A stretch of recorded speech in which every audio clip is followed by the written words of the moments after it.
Intimate gatherings with family and friends are again on our calendars, but with some neighborhoods, some communities concerned about increasing COVID cases, and those in the medical community continuing to sound the alarm.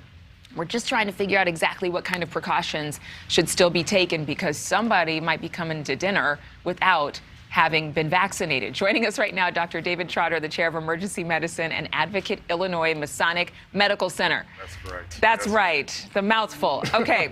So we know that many Americans, including those in our own families, are still divided over whether it is necessary to get vaccinated, whether it should be a choice to be vaccinated, correct? Yes, that's correct. And the booster shot now is an added part of the debate and the discussion. So should relatives who know that they have loved ones who are not vaccinated ban them from the holiday gathering? Well, you know, I think this year especially, everyone deserves a chance to get together with their loved ones.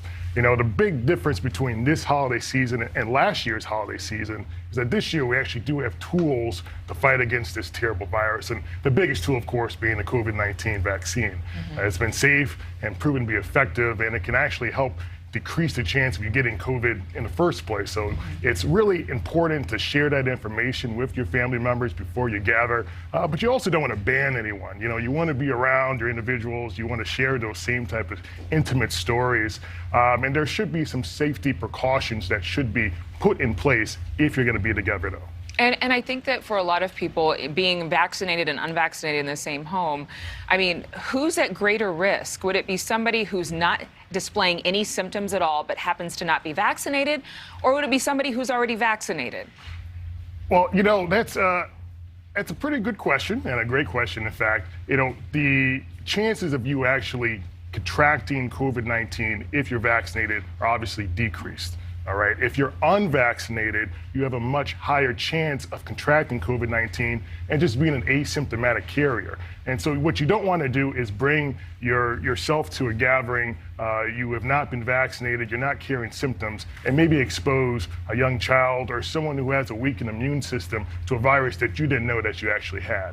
And if you're not doing that daily testing, like a lot of athletes are doing, you may not know that you have that. So you may, you know, unknowingly expose someone that you didn't want to. But somebody who was unvaccinated could get sickened much more than somebody who was vaccinated. That is also correct. So the best thing that you can do for yourself and your loved ones, obviously, is to get vaccinated. You know, Thanksgiving's just 2 days away, so you're not going to have a chance to be fully vaccinated up to that point. But you can take that opportunity right now to go get vaccinated. So during Christmas time, you can probably gather in indoor settings, as Dr. Fauci just mentioned, and not wear a mask around the dinner table. I think that still it's going to be a really hard sell to some of our family and friends who are like, listen, you know, this is my prerogative, but do you have to have a gathering outdoors? Is that something that is mandatory during this particular holiday season? Well, that's definitely what's recommended. You know, living in Chicago, that's not always an opportunity. I'm going to say, maybe if you have a like bonfire outside. You know, it's a little different scenario for a lot of America. Yeah. But if you're going to have a gathering indoors, you know, try to crack some windows, increase your ventilation.